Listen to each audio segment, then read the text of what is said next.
2 ದಿನಗಳ ಕಾಲ ನೀವು ಸಮಯ ತಗೊಂಡಿದ್ರು ಕೂಡ ಈ ಪ್ರಪಂಚ ಏನು ಮುಳುಗ್ತಾ ಇರಲಿಲ್ಲ. ನಾವೆಲ್ಲ ಕಾಯ್ತಾ ಇದ್ವು, ಏನು ತೊಂದರೆ ಇರಲಿಲ್ಲ.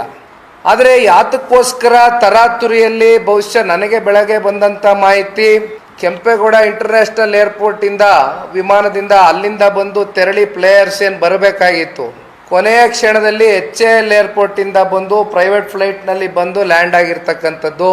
ಬಹುಶಃ ಅಲ್ಲಿಂದ ನಾವು ನೋಡ್ತಕ್ಕಂಥದ್ದಾದರೆ ನಿನ್ನೆ ದಿನ ನನಗೆ ಒಂದು ಅರ್ಥ ಆಗದೆ ಇರ್ತಕ್ಕಂಥ ಸಂಗತಿ ಏನಂದರೆ, ಒಂದು ಕಡೆ ವಿಧಾನಸೌಧದಲ್ಲಿ, ಇನ್ನೊಂದು ಕಡೆ ಚಿನ್ನಸ್ವಾಮಿ ಸ್ಟೇಡಿಯಂ ಅಲ್ಲಿ, 2 ಕಡೆ ಈ ಸಂಭ್ರಮಾಚರಣೆಯನ್ನ ಇವತ್ತು ಆಚರಣೆ ಮಾಡಬೇಕಾಗಿರ್ತಕ್ಕಂಥ ಅಗತ್ಯತೆ ಏನಿತ್ತು?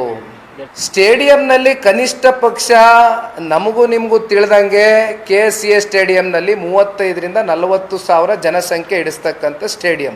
ಇಲ್ಲಿ ವಿಧಾನಸೌಧದಲ್ಲಿ ಒಂದು ರೀತಿ ಈ ಮಾರುಕಟ್ಟೆಗಳಲ್ಲಿ ಒಂದು ರೀತಿ ಬೀದಿ ವ್ಯಾಪಾರಿಗಳ ಥರ international player Virat Kohli is representing our country, one of the top most player in international league Virat Kohli ಅವರು.